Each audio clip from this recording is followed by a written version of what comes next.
So, welcome to episode 5. Go check out episode 4 if you have not yet.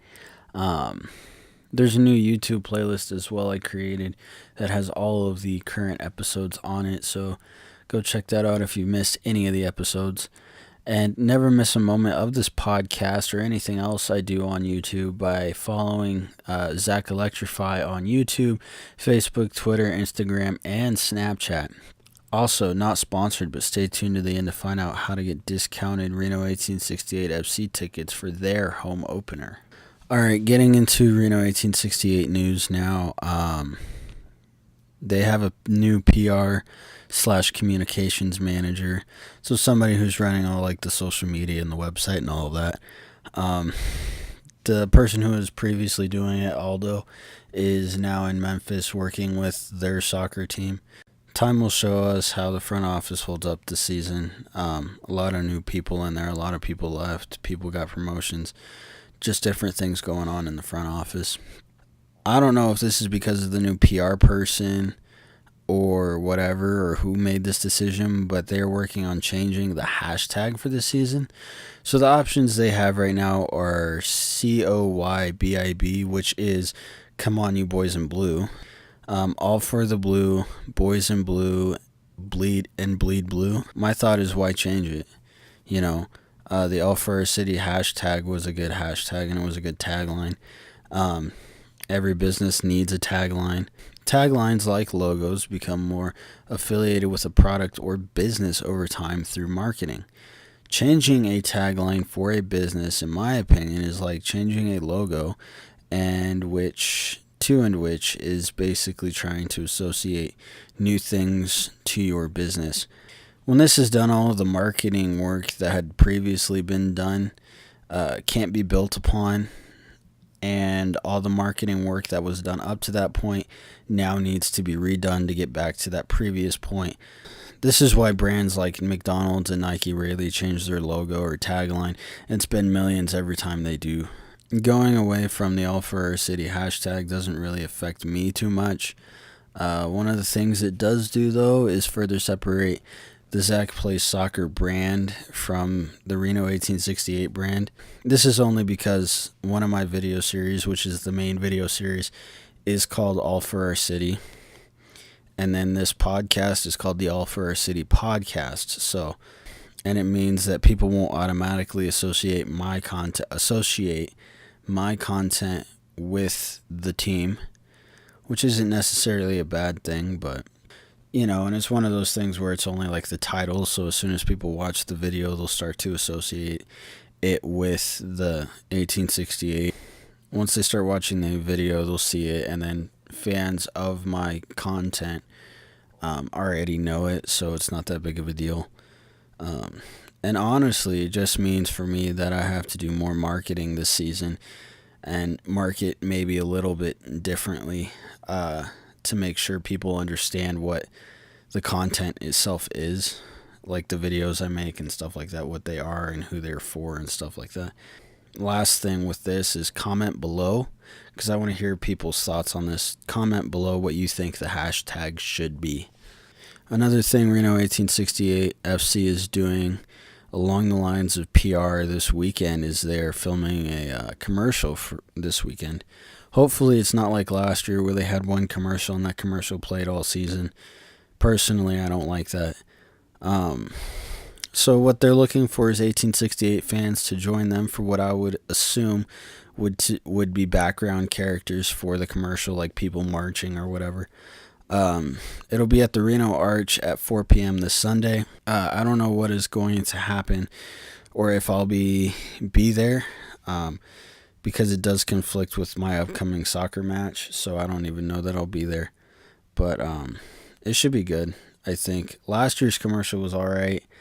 My main issue with it was that they just kept repeating it and using it all season. So hopefully they'll have something better this year that won't be like that. The team also released their promo schedule this week for the 2019 season. So they have not released what any of the giveaway items look like yet.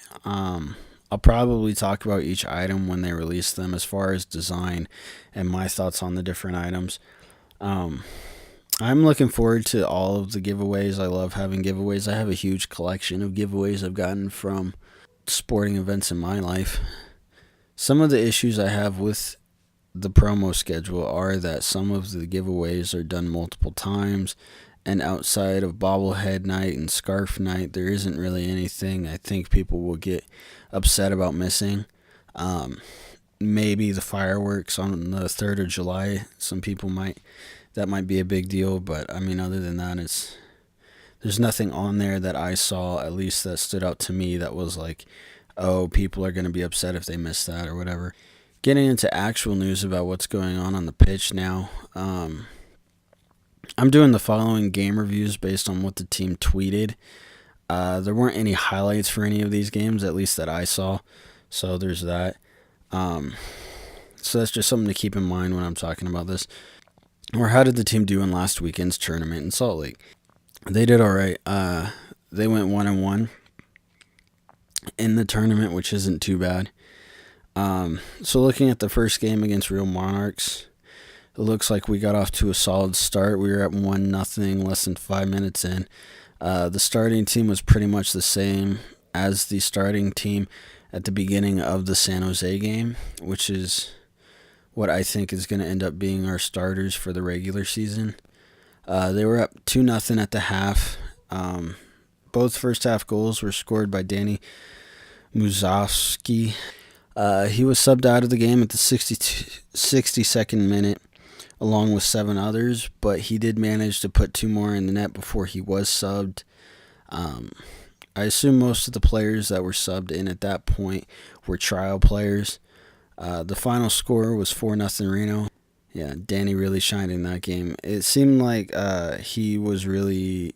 he really dominated in that game. If he continues to play this way, he and Brian Brown will be an unstoppable combination this season. Moving on to the second game, they played Colorado Springs. They started off with what looks like mostly trial players. They were down 2 at the half. It doesn't look like there was too much to talk about when it comes to the first half. Richards was subbed in for Mufeka shortly after the start of the second half. Richards then scored to cut Colorado's lead in half. Less than 5 minutes later, though, Colorado did score to take a 3-1 lead. Following that, a bunch of players were subbed in and out. Colorado would score one more time to make it 4-1, or to make it a 4-1 final. I think Reno 1868's Twitter summed it up the best. Not our day, but we will get better. Yeah, I'm really glad it was preseason. It didn't count against us. That being said, I think it was another mostly trial player game for us, so there's not too much to talk about. And again, no highlights, so there's nothing I can look at and say, oh, well, we should have done this or that, or this play really stood out or whatever. So there's nothing really to talk about. Overall, I think it was a good couple of games for us. Both games served a purpose. The first game allowed us to see what the guys who did well against San Jose were able to do against a solid USL team. And the second game allowed us to see what our trial player, or where our trial players were at. And if any of them can impress the team really. Moving on to this weekend, Reno has 2 upcoming games against Sacramento. It's a split squad doubleheader set for Saturday. Even though it's going to be back-to-back games, I think it's going to be the same thing as what happened in Salt Lake. I think one team is going to be what will be our main squad for the season, and the other team will be mainly trial players. Both are free to attend too if you want to make the trip all the way to Davis, which isn't too bad. It's roughly a 3-hour trip. But there is winter weather in the mountains right now, so that makes it a little bit more difficult of a trip. We'll see how our boys do though. If we can come out with a win, that'll be good. If we can come out with 2 wins, that'll be great. It's still preseason though, and I'm not expecting much from either side, us or Sacramento.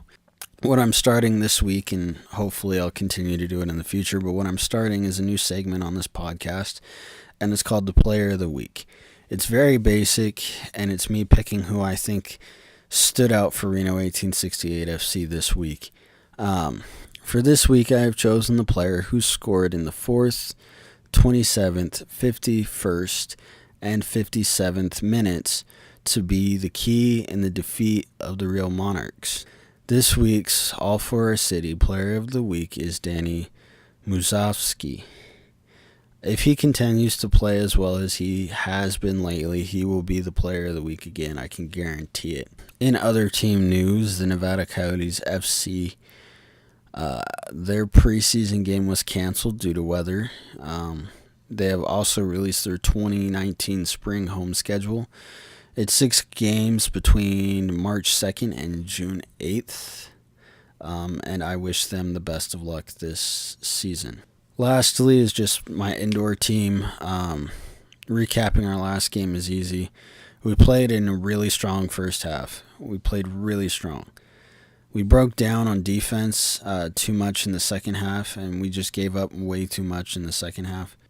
Looking at what it was, we didn't have any substitutes, so that didn't help us at all, but we still were able to play as well as we did without that, which is nice. I think it's one of our best games we had this season. It should be on YouTube. Go check that out. Our game this week, so this upcoming Sunday, is against the second place team in the league, 2 in which I do have some discrepancies with that, or, whatever. 2 in which I don't really like that we're playing them. The reason we are playing them is because they lost their playoff game last week. They made the playoffs, we didn't. I don't think it should be scheduled that way. There's no reason that a top 4 team should play a bottom 4 team in the postseason. So once we're in the playoffs, and the top 4 teams are in the playoffs, and the bottom 4 teams are in the consolation matches, I don't think that they should be playing each other. It should be week 2 of the playoffs, or consolation games should be the week 1 winners versus week 1 winners, and week 1 losers versus week 1 losers. That's only fair, and that'll see the closest and best matchups, I think, of the entire season. And it avoids stupid matchups like this. However, if we do win, it'll be the most amazing upset ever, I think, just because we haven't won any games all season. Last time I won a game was like the middle of last year or something. I don't even know. And for this team to just win would be amazing. To take out the second place team would be amazing. However, it's highly unlikely, but it could happen. This also might be our last game for a while just because we're not signed up for next season. However, we are on a waiting list. So, signed up too late, even though, and it's really weird because this league fills up really fast. It fills up, Division 4 Sunday League fills up on the day registration opens. So if you don't sign up within the first couple hours or whatever, you're basically going to have to end up on the waiting list. So ticket discounts. So like I said previously, I'm not sponsored or being paid to say this by anybody. But I have I have a ticket discount code for the March 9th match. That match is our home opener as well as a rematch of last year's second round playoff game, which was the game that knocked us out of the playoffs. The code is GOAT, G-O-A-T, all caps. This code will get you $10 sideline seats and $15 midfield seats. The code is basically $10 off for that match, and it's only valid for that match. So, thanks for listening. I know it's a short podcast, really short this week, unfortunately. I want to be able to do longer podcasts, and I'm definitely trying to work on making longer podcasts. I thought this one was going to be a longer podcast. I mean, I have 3 pages of notes, or I have 5 pages of notes. I don't know why this podcast was so short. But yeah, so that being said, Still trying to get interviews, still trying to get the podcast longer. Don't forget to like and subscribe whatever social media you're listening to this on. You'll listen to me next week, but I will make these longer, and I will get these out sooner in the week instead of later in the week.